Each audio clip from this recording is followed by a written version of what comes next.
right. Hi, everybody. It's Simone from Our Year in Bali, and I'm so excited to be here with Rachael and Andy. And they've got two beautiful children, Eli and Emmy, who aren't here, but we were playing with them before. And we're standing in their beautiful home in Sanur. And it's been such a lovely experience to be part of their Bali journey. I'd love to ask them some questions and just sort of explain about their experiences in Bali for nearly a year it's been. So tell us a little bit about yourselves and when you arrived, and you're from Victoria. We are from Victoria. So tell us a little bit about yourselves, a bit of background. So back in Victoria, I am a teacher. I've been teaching for nearly 17 years, so a very long time. Andy is originally from South Africa. We met when we lived in London, so we both lived overseas before. I think we felt like a bit of a change, maybe. Yeah. Every day was kind of like get up, go, like the rat race. Yes. We wanted to have a bit of a pause out of our life. I have sort of a saying, it's like when you want a really drastic haircut, you want to chop all your hair off. I kind of felt like that, but with our life. Wanted to have a big drastic change. So then we sort of thought, was it possible? Could we do something like that? And then we started to learn more about what moving to Bali would look like. Sure. Great. And so was there any other countries or any other locations, or how come Bali was on your map? We tossed up between Thailand and Bali. Okay. I think even Fiji was in there for a little while, and then we're like, the health system isn't so great there, so that kind of fell off pretty quickly. We felt like Bali was close enough to Australia. My mum's been over quite a few times to see us. It's close for family. I think you also think of Bali differently at times. If anything were to go wrong, within like 2 hours you can be back on Australian soil. Sure. We also had a family friend, like a family connection, and he's Balinese. So having, I guess, someone that lived here, if anything were to go wrong, I think you think of the negatives when you first start planning it. You think, well, what about this and what about that? And everyone else kind of asks those questions too. So Bali became the front runner when it kind of ticked all the boxes for what we needed. And had you been on a holiday before? We had been to Bali a few times. Three times before, I think. Yeah, three times before. So not many. Yeah, that's but enough. I think we'd moved overseas each, so we kind of felt like we'd done it before, that we could do it again. Sure. Okay. And I mean, we're standing here in your absolutely beautiful Sanur home, your oasis. Why Sanur? What made you choose Sanur? I think we didn't really know where we wanted to live to begin with, did we? No. And then you did some research and thought about Sanur? Originally, I think the first plan was kind of to move around quite frequently, sort of pack up, 3 months here, pack up and go somewhere else. But I think the closer we got to wanting to move, it felt like we wanted to kind of spend a longer in one place and immerse ourselves in that area, make friends, learn about our local area more. And then Sanur has a lot more for the kids. Yes. I joined the Bliss Hub Facebook group, and realised that they had weekly meetups in Sanur, so that was kind of like the place that felt like we were going to end up.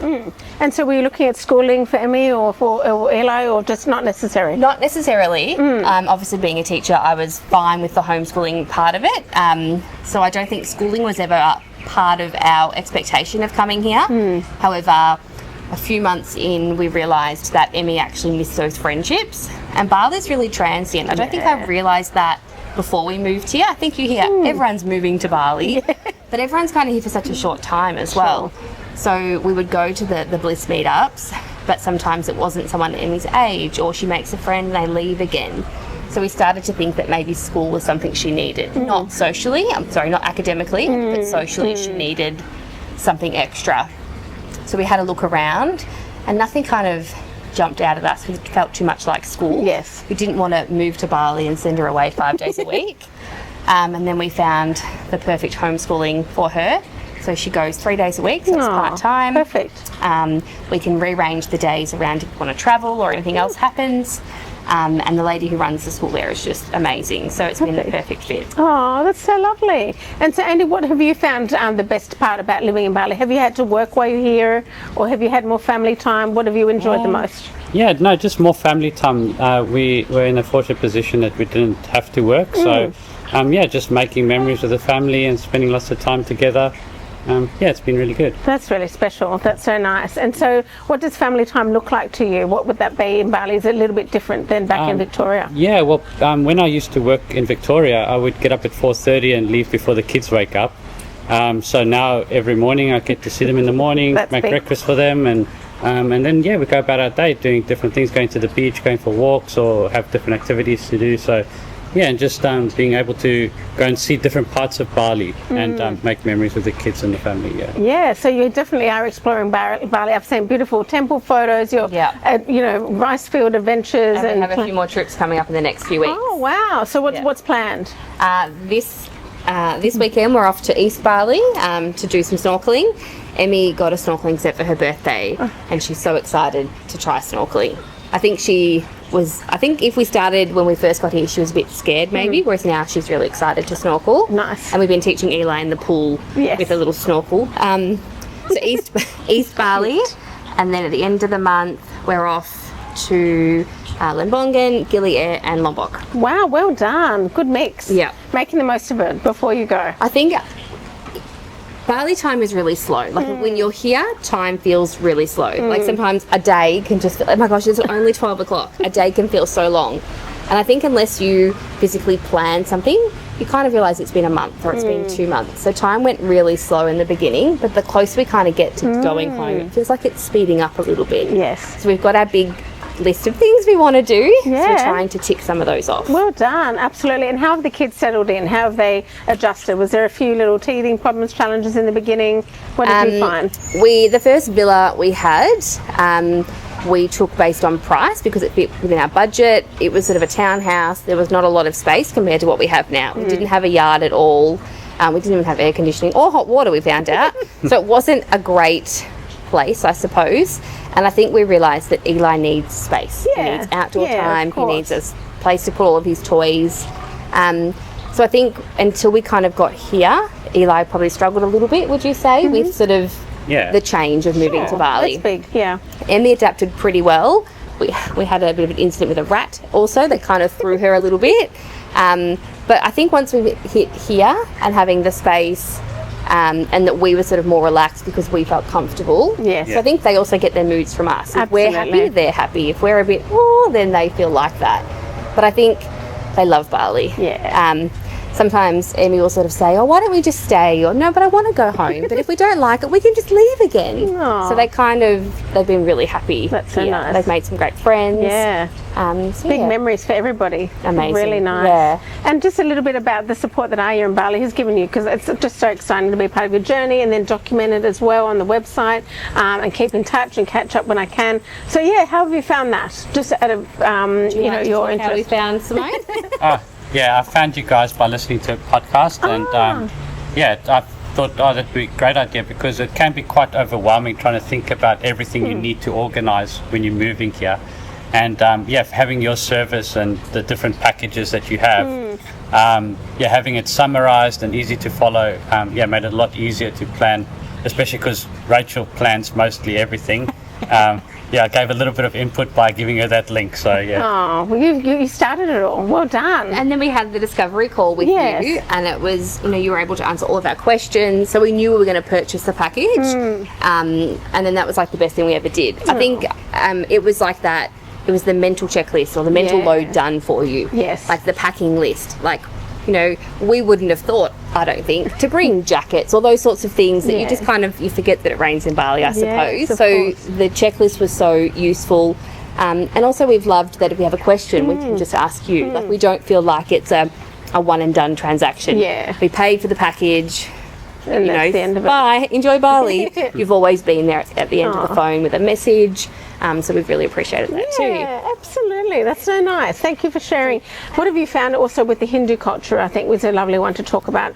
The Balinese, the welcoming. Have you had babysitters? Have the kids gravitated to the lovely welcoming nature of the Balinese? Yeah, just a bit about that experience. As you know, the Balinese people are just some of the friendliest people you can meet, and just so kind and caring. We had a nanny once, but didn't feel the need to really have a nanny because we're not working, so that makes it easier for us. We wanted to be able to spend time with the kids, so for us it was about having time with the kids, not having to work or anything like that. Very different. But just in general, their friendliness, helpfulness, and they would go the extra mile for you if you needed it, and Absolutely. And the actual culture, you got involved in Nepi and some other festivals, kite festivals, all sorts of things. Nepi, kite festivals. We've gone to even just places you go. So we went to the GWK, and then there They have, for the kids, you could make a chanting sari and learn about that. And then we got a special blessing and went into the temple there. Even just the barong dancing that you see. I think everywhere you go, the culture is just there. Yes. I think we said that's what we love so much about Bali, is that you step out your front door and there's an offering there. That's so true. It's just, the culture is everywhere. We've met beautiful people through, the cleaners we've had, people we meet at warangs and things we go to, drivers we've had. We often tend to use the same drivers again, and then we can ask them questions when we've gone places. So it's really, I think, important for us to get to know the Hindu culture. So even Eli goes casually to Kids Cafe. They have like a kinder program there. So he goes every now and then, and they have special days. They'll have like a Balinese culture day, and the kids dress up in their traditional clothing. They learnt about Nyepi there.